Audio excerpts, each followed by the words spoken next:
দেখুন, পৃথিবী এখন সংঘাতময়। মধ্যপ্রাচ্যে যেমন সংঘাত, একই সাথে দেখা যাচ্ছে যে ইসরায়েল এবং ইরানের মধ্যে যে উত্তেজনা তৈরি হয়েছে, সেটির প্রেক্ষিতে আফ্রিকায় এবং পৃথিবীর বিভিন্ন জায়গায় আজকে সংঘাতময় পরিস্থিতি এবং রাশিয়া ইউক্রেন যুদ্ধ, সব মিলিয়ে পৃথিবী একটি সংঘাতময় জটিল পরিস্থিতির দিকে মধ্য দিয়ে অগ্রসর হচ্ছে। এটি কখন যে শান্ত হবে সেটি বলা মুশকিল।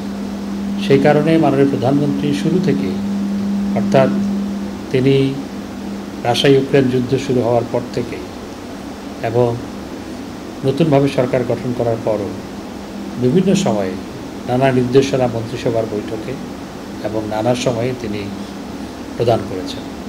আমরা সমস্ত মন্ত্রণালয়গুলো সমন্বিতভাবে যাতে এই সংঘাতময় বিশ্ব পরিস্থিতিতে, ভোলাটাইল ওয়ার্ল্ড সিচুয়েশনের মধ্যে আমাদের মানুষকে সুরক্ষা, দেশকে সুরক্ষা, অর্থনৈতিক প্রবৃদ্ধি অব্যাহত রাখা এবং সমৃদ্ধির অভিযাত্রায় যে আমাদের যে অদম্য পথ চলা, সেটিকে অব্যাহত রাখার ক্ষেত্রে আমরা নানাবিধ পদক্ষেপ গ্রহণ করেছি।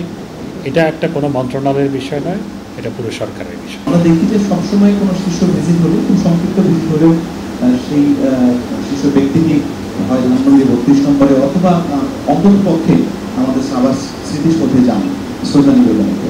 কাতারের আমিরের ক্ষেত্রে এই তার শিডিউলে তেমন দেখলাম না। দেখুন, কাতারের আমির তার নামে যে রাস্তা উদ্বোধন হবে সেখানে যাওয়ার কথা ছিল, সেখানেও তিনি যেতে পারছেন না। তার নামেই রাস্তা উদ্বোধন হবে এবং সেটি ঢাকার মধ্যে মিরপুরে কালশিতে, সেখানে প্রথমে তার যাওয়ার কথা ছিল, সেটিও তিনি ক্যান্সেল করেছেন। পররাষ্ট্রমন্ত্রীর সাথেও একটা বৈঠক হওয়ার কথা ছিল, সেটিও হচ্ছে না। তো সুতরাং তিনি খুব কম সময়ের জন্য আসছেন এবং ভেরি টাইট শিডিউল। সেই কারণে অনেক জায়গায় যাওয়ার ইচ্ছা থাকলেও সেগুলো হচ্ছে না।